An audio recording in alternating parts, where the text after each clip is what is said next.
Listen, y'all should really try to be on time to the podcast next time. Apologies, everybody. Technical difficulties. Let me turn my phone off. Welcome to the second episode of the Safe Prep Show. My name is Justin, and joining us tonight is Minihavenhomestead. And Minnie, welcome. How are you doing? I'm doing well, doing well. So good to see you so soon. For those of you that don't know, let me close this out. Give me a second. For those of you that don't know, Minnie has been with me since I started TikTok in about March of last year, and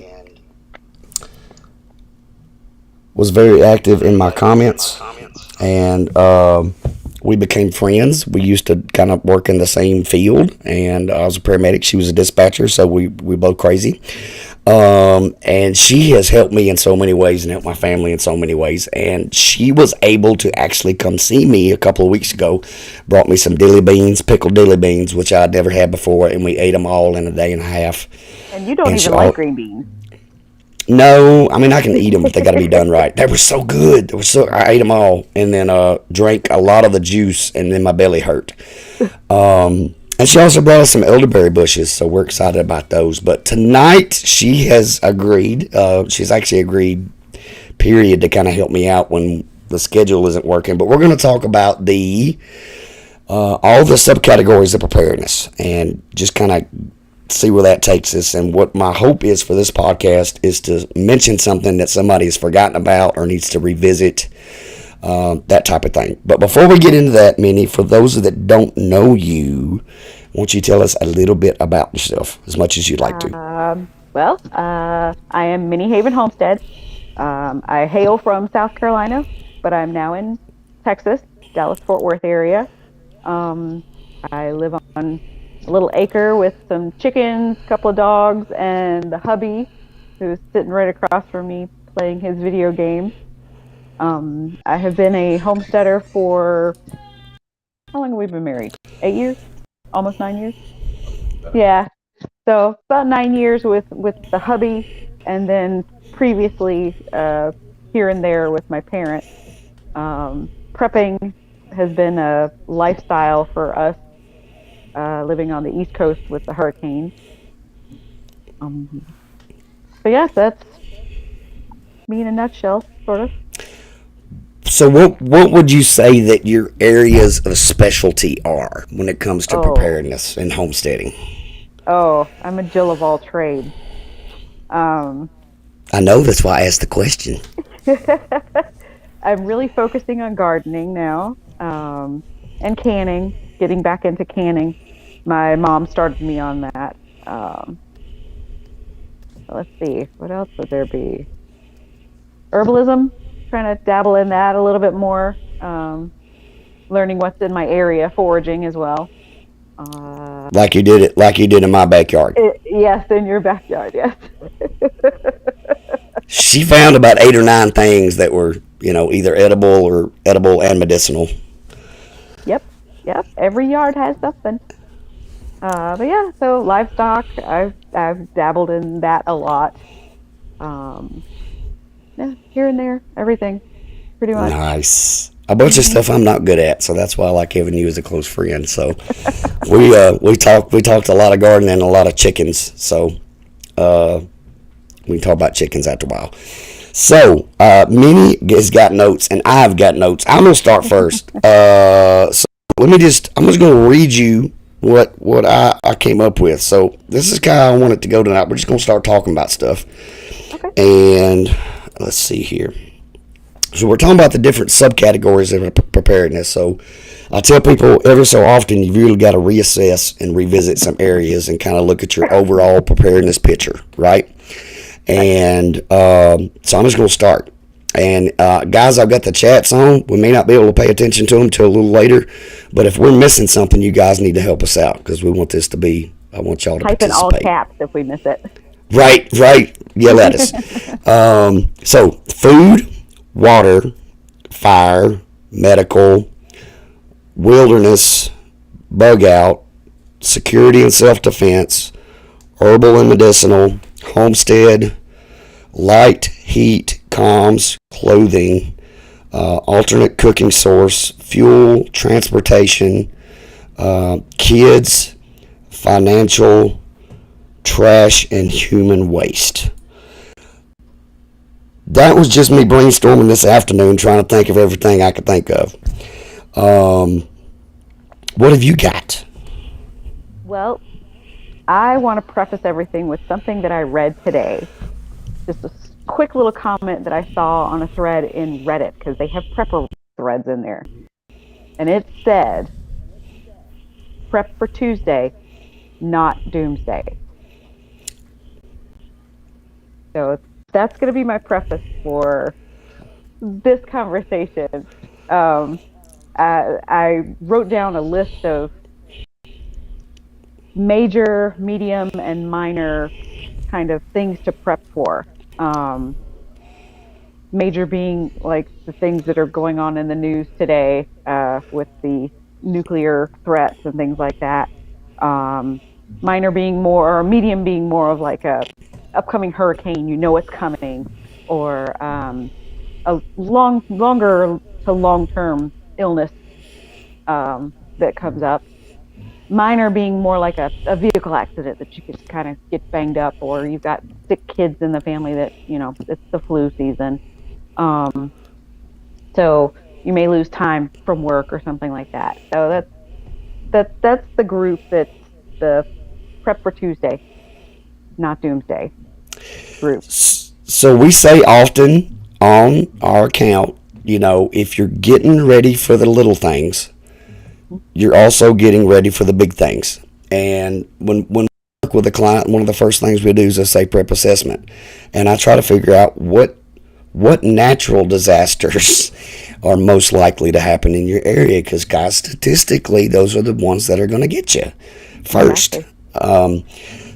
And if you think about preparing for those disasters, it's a little less overwhelming and doomsday-y, and you can make it more of a practical, I'm getting my family ready for a weekend without power, or icy roads and I can't get to the grocery store, and those types of things. Exactly.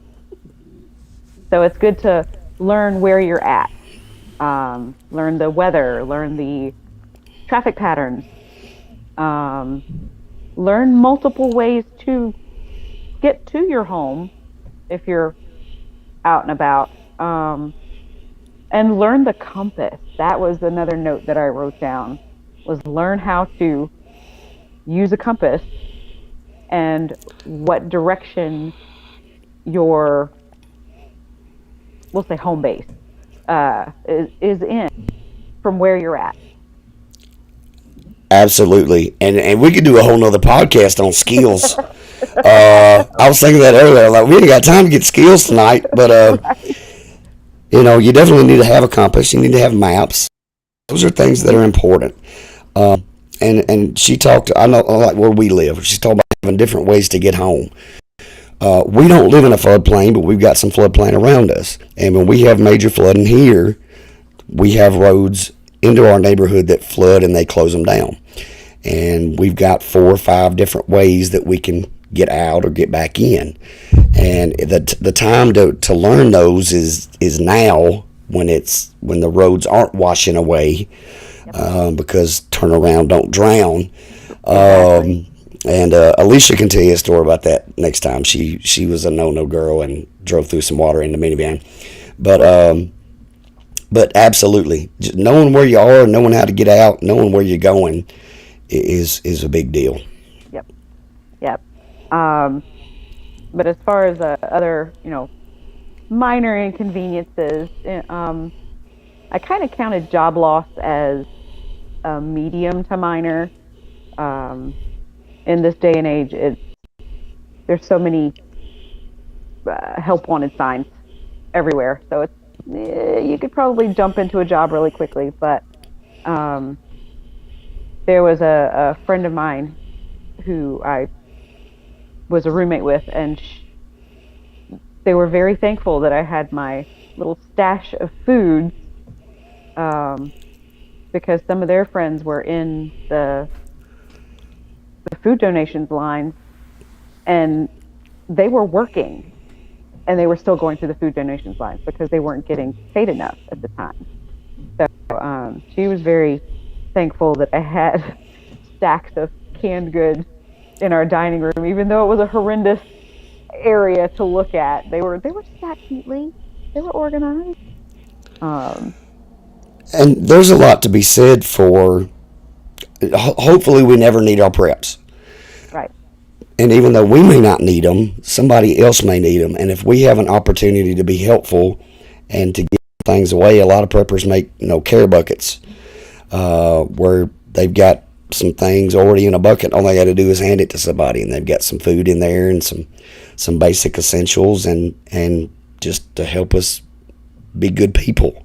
Yeah, exactly. Exactly. But she was thankful that we had it for our use.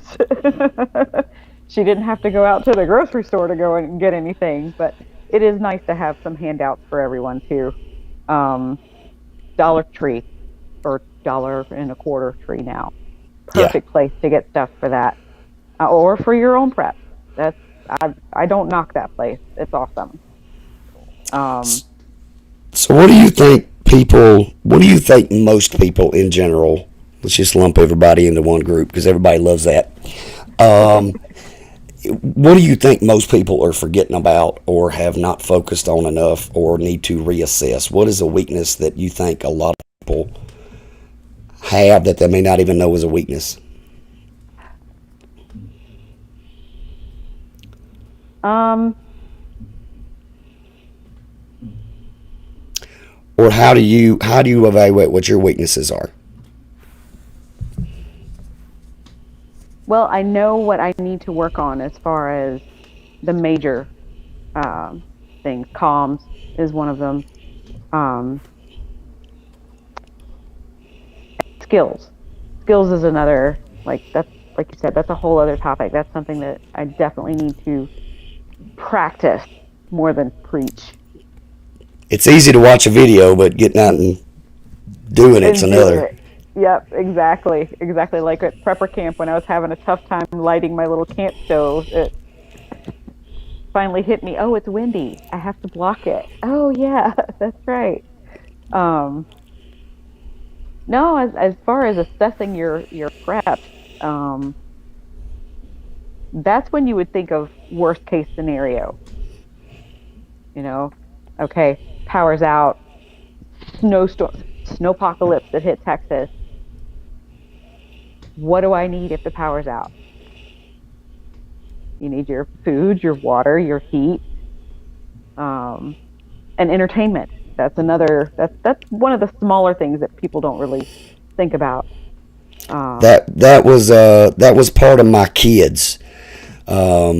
Is we I think we overall we prep for our children if we have children, but I mean there's some things we don't think about, the stress that it causes them having a comfort item, just keeping your kids warm and semi entertained while the world's falling apart around us, whether that's a weather event or something else. And you were talking about thinking through disasters, kind of thinking through the worst case scenario stuff. And sometimes I don't think that's enough.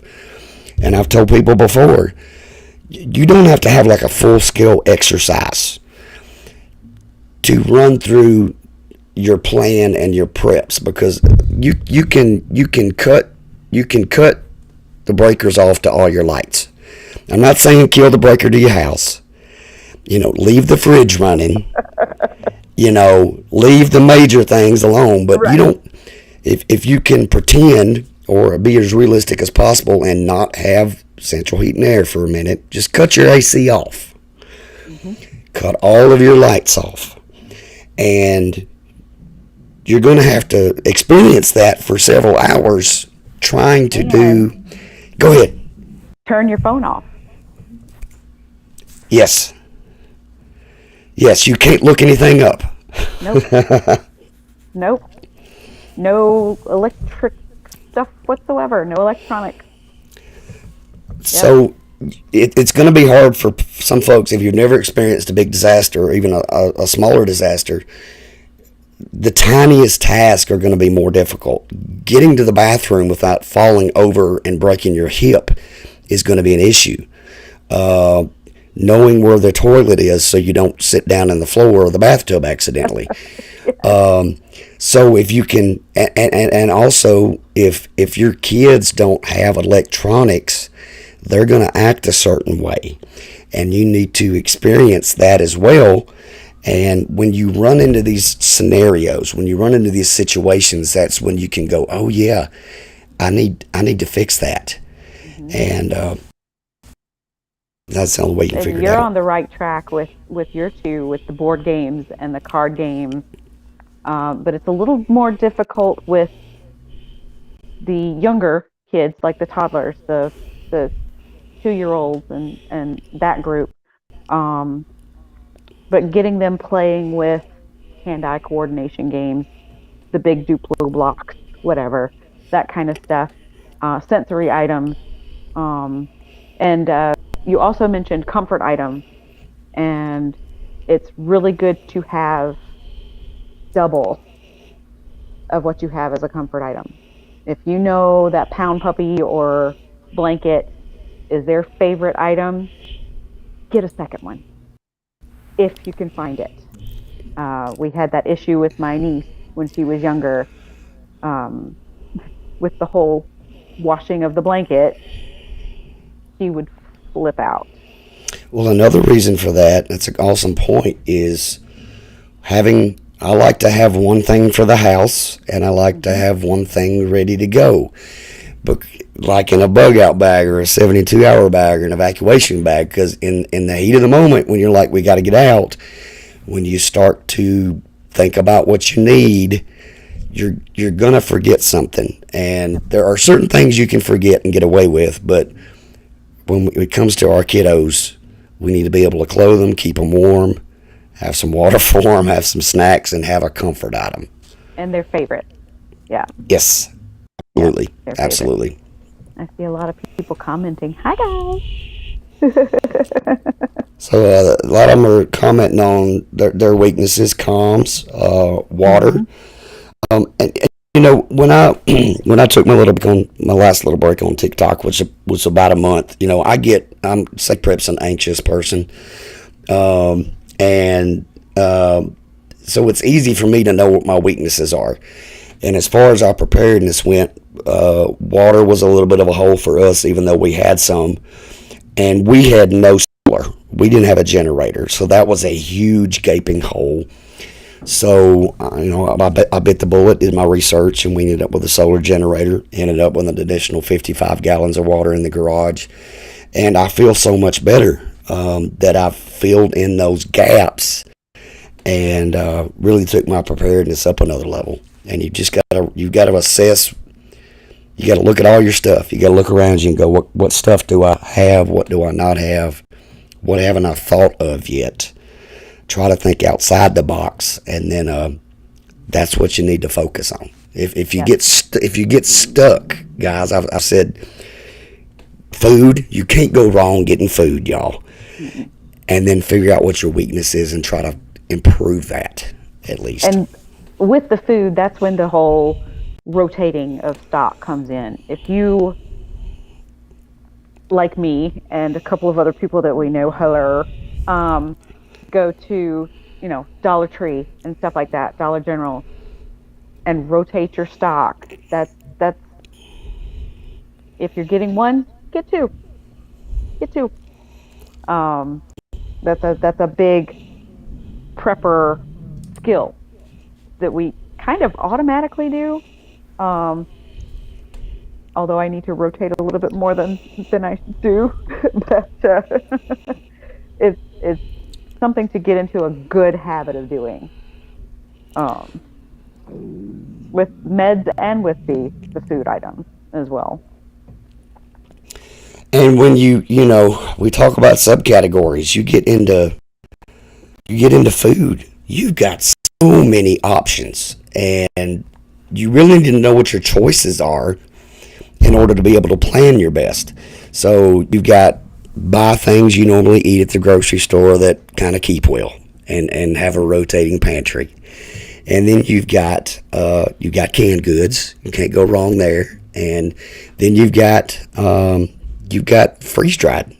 You've got freeze dried food. And then you've got gardening and canning, and there are so many different levels to just that one subcategory of food. And that's when you get into the having multiple ways to solve a problem. And what now, as far as I say minor, snowpocalypse wasn't exactly minor. It was minor to medium. One of the things I wish I had done was kept more pre-made items on hand, more cans of soup that I can quickly heat, more of those 90-second pouches of pastas and rice and stuff like that, because we were even on a boil notice, so we had to boil our water before we could consume it. So that's one thing that would be good to have on hand for a quick emergency.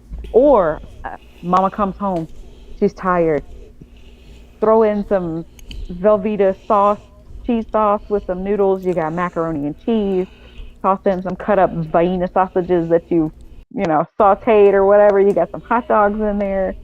Boom, you got a meal. So it's good to have quick items on hand, as well as the longer and long-term storage items for food. When you talked about boil water advisories, I mean, that's something that you can practice very easily. You just pretend you don't have a stove, or you pretend you don't have electricity. So I tell people get food first, but eventually you've got to have a way to be able to boil water first and make it safe to drink. And then it's an added benefit that you can actually heat and cook food. And back to that multiple areas around food, if you're buying things for your stockpile, buy things that don't have to be cooked. Like you said, canned goods. You don't have to heat canned goods up. So like if I had to boil water and I didn't want to go outside, I'm going to have to use my solar generator to run my electric burner to boil water. Mm-hmm. If I also have to cook food, then I'm just making more work for myself, because I eventually got to go outside and charge my solar generator up again. So practicing that kind of stuff is important, because all it takes is a big flooding event, a power failure in the right town, or some kind of crazy bacterial outbreak at the water treatment plant, and you got to boil water advisory. So yep. Oh yeah. We did not have a propane tank during snowpocalypse, and I wish we had, because I do have a turkey fryer. I could have boiled one around that. We were the lucky ones that had the rotating blackout, the rolling blackout.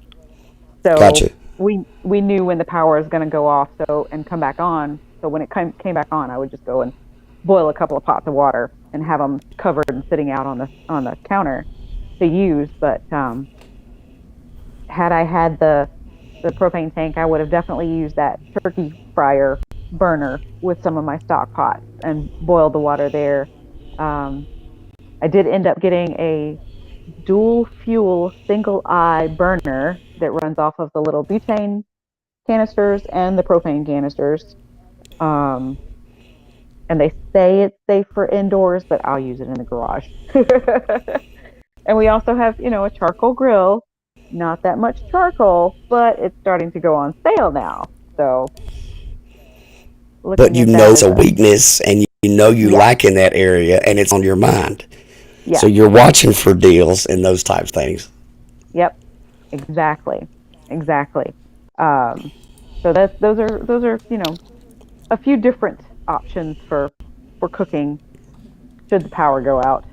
And of course the fireplace. So, we can pop some hot dogs over the fire if we need to. But yeah, having things that don't need cooking but are calorie dense, because you were talking about those the survival tablet yesterday. Yeah, those are definitely not calorie dense. No. Even if you eat Tasty. 24 not calorie dense. I'm going to hit this list one more time to see if it Yeah. jogs our memory. Food, water, fire, medical, wilderness, bug out, security, self-defense, herbal and medicinal, homestead, light, heat, comms, clothing, alternate cooking source, fuel, transportation, kids, financial, trash, and human waste. We talked about if you get stuck or you don't know where to go, hold on to that thought. I know you had one. Go, even if you don't camp, guys, go camping. Go camping because you really take you make it a little mini disaster, kind of. You normally don't have power when you camp, okay? Everything that you normally do, you have to do differently. And if you can't, even in your backyard, y'all, if you gotta go number two, you can go in your house. I'm gonna let you do that. But if you go camping, it puts you in a little mini disaster situation. Light, heat, staying warm, keeping cool, food, water, all those things. And so even if you don't like it, try it, because you will look at it as an exercise, an assessment to figure out what you don't have, and have a notepad out and be like, we need some better flashlights. I'm tired of holding this flashlight. I need to get a headlamp. And what was your thought before you forget it? Oh no, it's fine. It's fine. Going through the camping and the waste. Uh, Please remember, if you're on a hill and you decide to lean up against a tree, make sure it's not going down towards your feet. Make sure you're leaning back against the tree and the hill is going back behind you. Okay? That's just a camper tip from a backpacker from a long ago. Yeah. It's not fun to have damp shoes like that at all.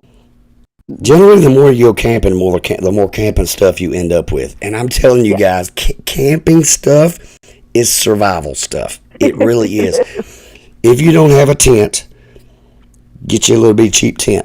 And now, Mhm. if the power goes out in your house in the middle of winter for several days, and you can't heat your home, now you'll do one of those little microclimates, that little bitty tent, put it in a room, put blankets inside that. Now you've got a microclimate.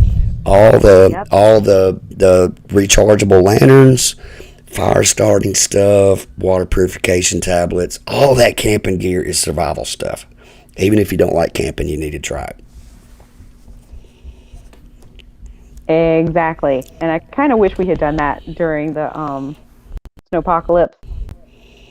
But yeah, we had our living room pretty well blocked off.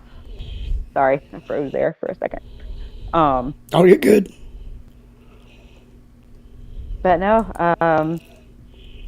let's see. There was one that you mentioned, medicines. Um, I have been in a case where I did not have extra insulin.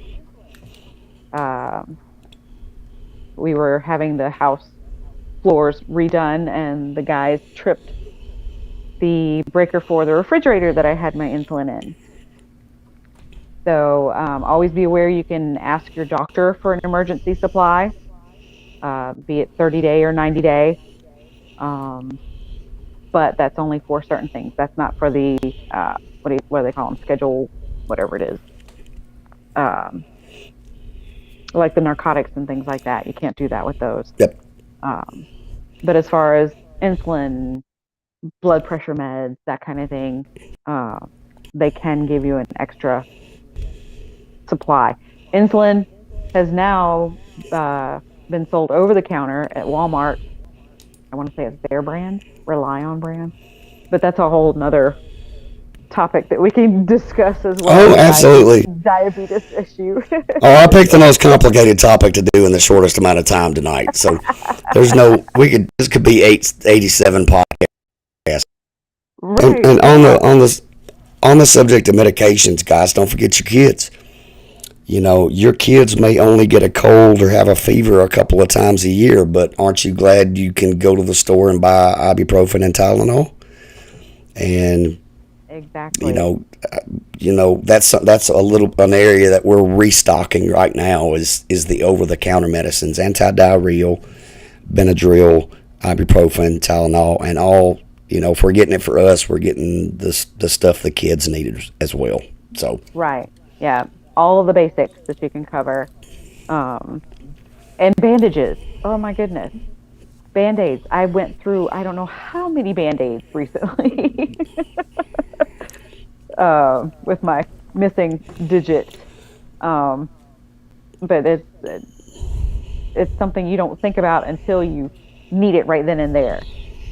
Um, and now that I have my sutures, I'm looking over at my husband. He had a incident with a chainsaw after a hurricane one time. He was cutting some vines and it bounced back and almost lopped his knee off. And he was like, "Can you fix it?" And I'm like, I wish I could. That's an ER thing, babe. And a lot of folks probably have an older first aid kit in our house, but if you've had that first aid kit in your house for 6 or 7 years, think about how many times you've robbed something out of it. Yep. And, alcohol preps dry up and ointment expires and you use up all the regular size band-aids and you have, so having especially if you have a family of four, doing an assessment of your first aid kit is super important. And whenever we reassess our first aid kits, we reassess our over-the-counter medications as well. So Not only in the home, but also in the vehicle. The heat and cold extremities on some of those first aid kits can damage a lot of stuff.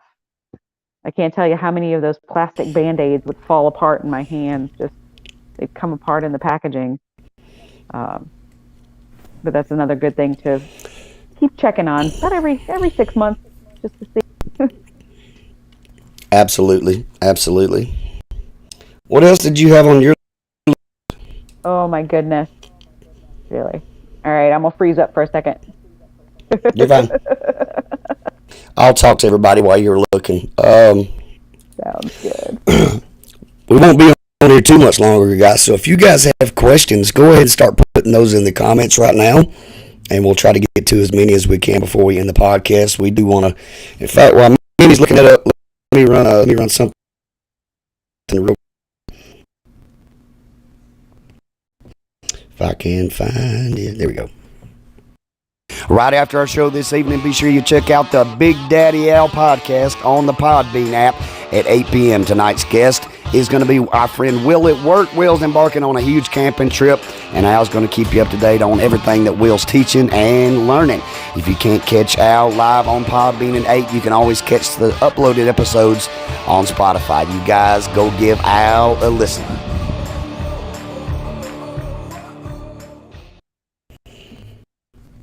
Y'all check out Al, his podcast. What's that? Was it loud? Yeah, kind of, a little bit. But I I was gonna can't. say you were I a can't little figure. I can't skeptical. figure it out. I can't figure it out.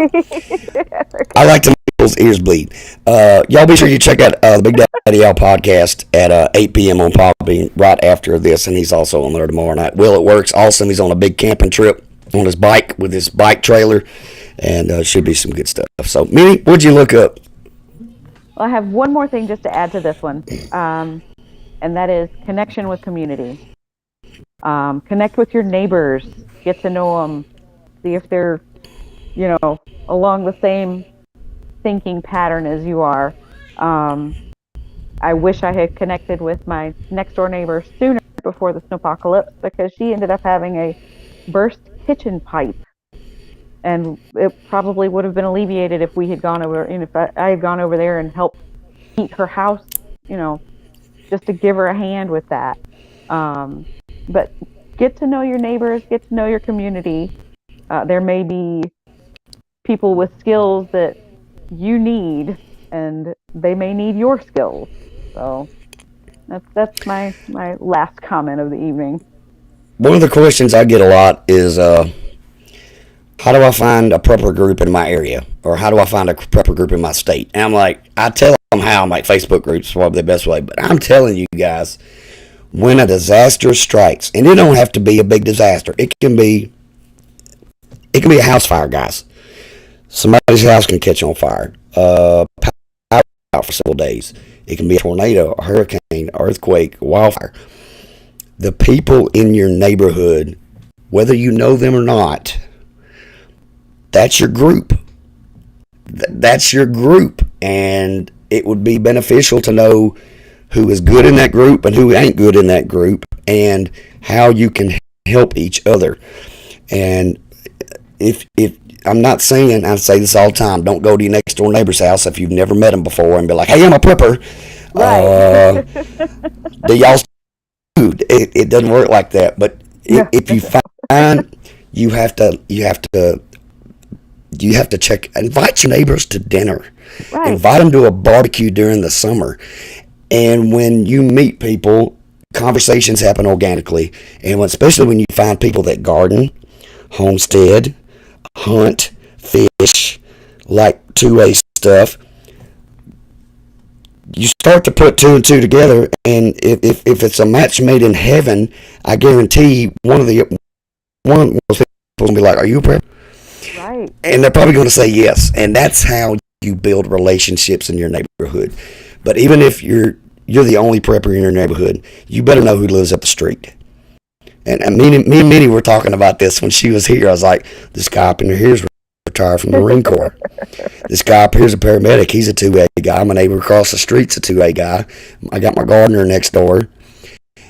And that's your team.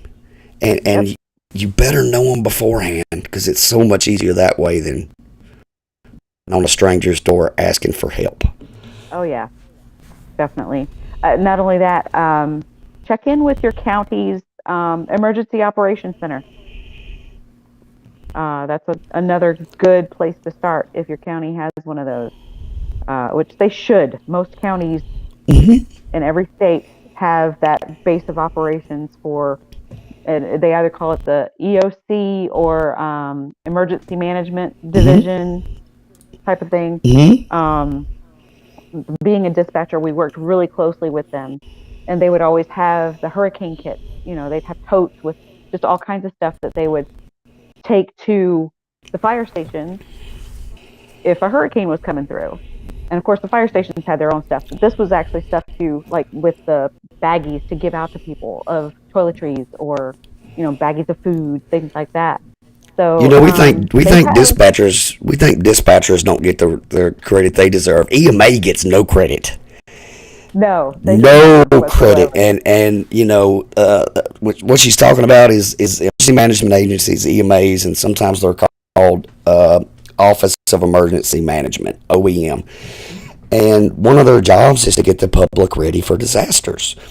And we tell people all the time, and you can say what you want about the government, but you can go to ready.gov and get some of the best advice there is out there. It's free. There's downloads and PDFs. And your local emergency management agency has resources as well. And a lot of times they have ways to notify you in case of emergency, not just weather, but tanker rollovers and hazardous materials incidents and things like that. So look. You can look for EOC or EMA in your county, and you should be able to find some resources. Or call the non-emergent line for the 911 dispatch center. They can probably get you there. And also the emergency operations centers would be able to tell you or send you in the right direction for local help. I use Council on Aging as an example. If you have a family member who needs something dealing with aging, a new walker or something like that, they would be able to point you to, okay, there's the Council on Aging. You can give them a call, or behavioral health, or any of the other agencies. The EOC is the base of operations for emergencies. And they really end up in charge in the big ones. It's EMA kind of heading law enforcement, fire, EMS. What EMA and EOC does is they coordinate responders, and they make something work out of a big mess. So Yep. They are the organization of the organization. absolutely.